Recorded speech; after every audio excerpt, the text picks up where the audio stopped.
મધમાખી ઉછેર કેન્દ્ર મારા બધા જ વિડીયોમાં તમને એપિસ મેલિફેરા નામની માખી બતાવી છે। હવે આપ નવી માખી એટલે સરેના માખી જોઈ રહ્યા છો આપ। જો આ એનું ફાર્મ છે।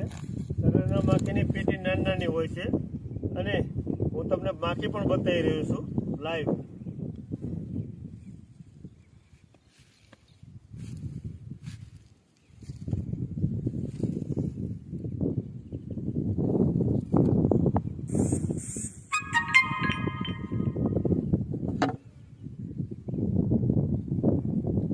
આ મધમાખીની પેટી નાની હોય છે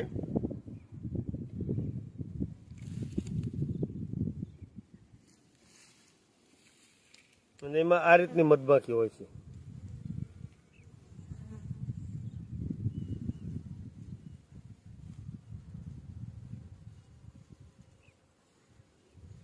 ખૂબ જ સરસ માખી છે આ।